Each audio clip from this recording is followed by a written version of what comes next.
Welcome to the Author Show of Entrepreneurship and Regional Development podcast. Each publication in our journal is a great opportunity to share significant and audacious contributions to a large audience. My guest today is Rafaela Gjergji from the Cattaneo University, Leuc. She recently published an article entitled Transgenerational Entrepreneurship in Italian Family Firms, a taxonomy of family successor profiles. She co-authored this paper with Emma Donata Carbone, Salvatore Ciascia, Valentina Lazzarotti, and Federico Visconti. It has been published in Entrepreneurship and Regional Development, a journal edited by Taylor and Francis. Rafaela, welcome to our podcast. Thank you, Vincent. Thank you very much for inviting me to this podcast. Can you tell us what is the origin of the paper? Why did you decide to address this particular topic, and what is the key question you aim to answer? Yes. Thank you again. Let me briefly introduce the research center I'm affiliated with. I'm part of Fabula, the Family Business Lab at Leuc University, coordinated by Professor Ciascia and Professor Lazzarotti. So our Family Business Lab works closely with practitioners, family business and institution. And one of these institutions and key partners of our lab is Banca Sella, founded and owned by a family business that actually supported and promoted, especially this research project. So you asked me, what is the origin of our paper? The origin of our paper comes from a long-standing interest in understanding how family firms survive and thrive across generations. So we started looking at the literature. So we made a literature review on transgenerational entrepreneurship, on transgenerational value creation in family businesses, and we identified a key gap. We still know very little about how successors actually behave entrepreneurially once they take the leadership role in their family business.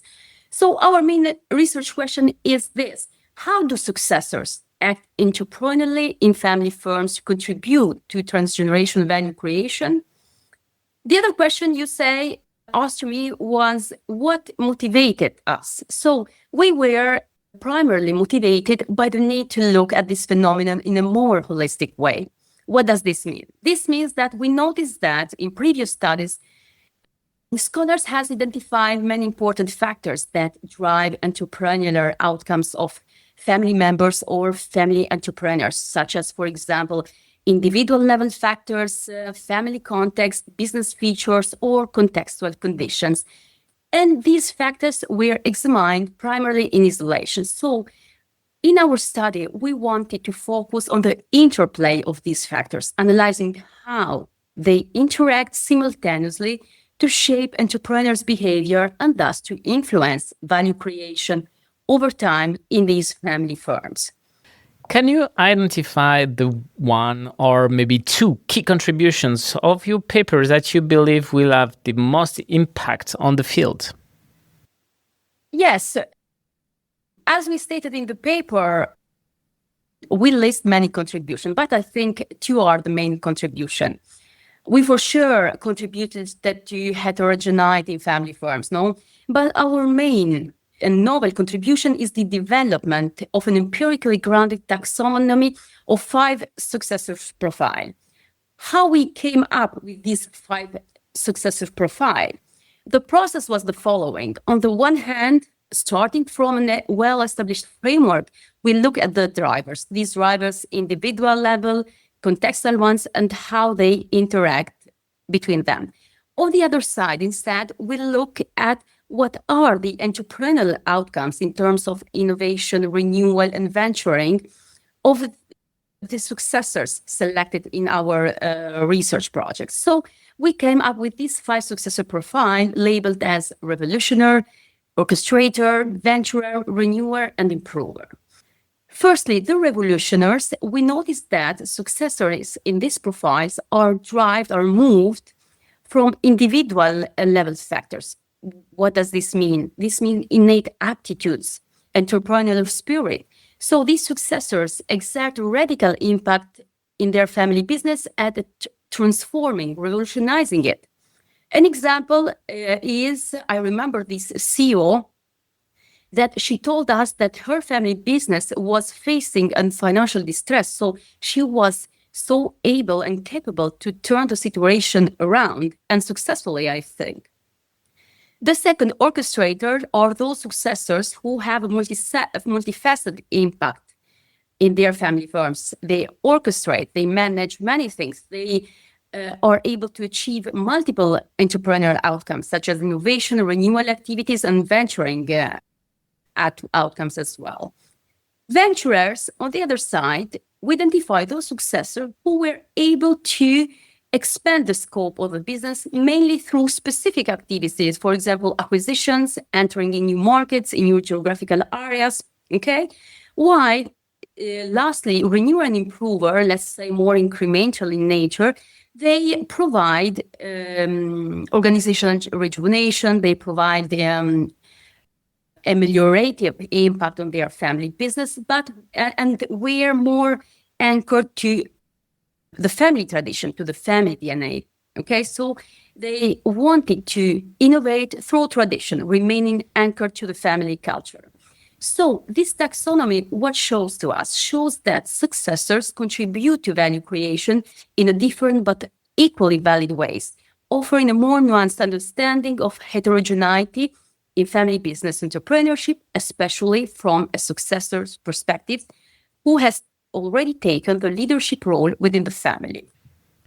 What was for you the main theoretical, maybe methodological challenge or challenges in addressing such a question? One of the main challenges things for us as a researcher, as scholars, and especially in this work, this paper, was capturing the complex interaction of multiple drivers, so these dynamics. The individual elements, the familiar one, the business, how the context influence successor behaviors, rather than treating these variables separately.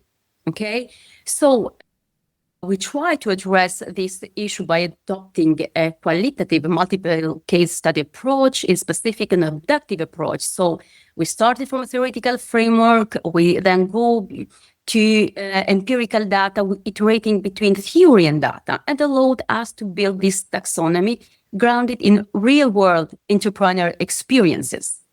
We selected these 15 Italian family firms from different regional areas at different generational stages of different industry, also with an aim to capture if a heterogeneity exists among these successors. And we combine methodologically, as all scholars do, with qualitative studies, interviews with archival data, with field observation and long time span. Theoretically speaking, our aim was also to extend this framework, the transgenerational value creation. And so I think a little bit we achieved this aim.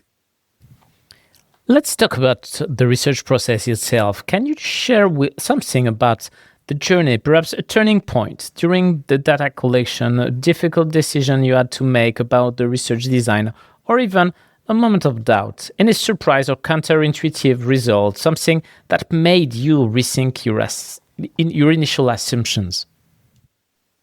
Yes, this made me laugh. We have not a moment of doubts. We have many moments of doubts. I think as many scholars experience when they do research, one key turning point in this research project was realizing that a successor rarely follow a single entrepreneurial path. Instead, we noticed that they often combine multiple paths. They combine innovation with renewal, with venturing simultaneously. So trying to observe and to tell in a narrative way also these dynamics was really challenging. Another surprising insight was that different configuration of drivers lead to similar outcomes, confirming the idea of equifinality that we leveraged in the paper. We also found another interesting result, the context, since in Italy, there are many regional differences play a stronger role than we expected in shaping entrepreneurship behavior of these successors we selected. So yes, we turned many times in the paper, we changed many times we redesigned our project. It was a hard work. very long as well. If you could go back to the beginning of this project, knowing what you know now, what would you do differently, and what advice would you give to other scholars embarking on similar research? Again, well, I work with excellent scholars, and we were a big team in working this research project, so I'm really satisfied with the work. But if we could start again, probably I could think, confronting also with my colleagues, we might expand the study beyond Italy to compare different regional contexts, because as we find that this context has a stronger role than expected, probably is also suitable to confront, to compare different national contexts as well, different cultural aspects. And as concerned, the advice to other scholars is to embrace qualitative depth when studying especially complex phenomena like we aimed to investigate with this paper.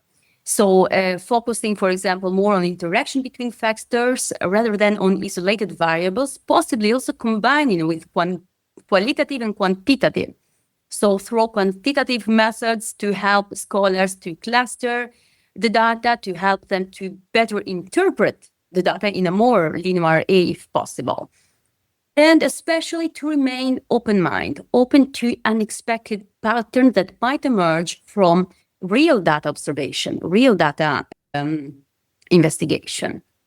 That's what I would say. Last but not least, I would say to scholars especially, but I think this sounds obvious, to be very, very passionate, because this paper, for example, with this research project, in our case, take a long time, but it takes also a very long time, the under-review process to the journal, but hopefully we made it. Thank you. Thanks a lot, Rafaela, for participating to our show and presenting your paper entitled Transgenerational Entrepreneurship in Italian Family Firms, a taxonomy of family successor profiles. All our podcasts are available on entrepreneurship-gjergji.com and on the main podcast platforms.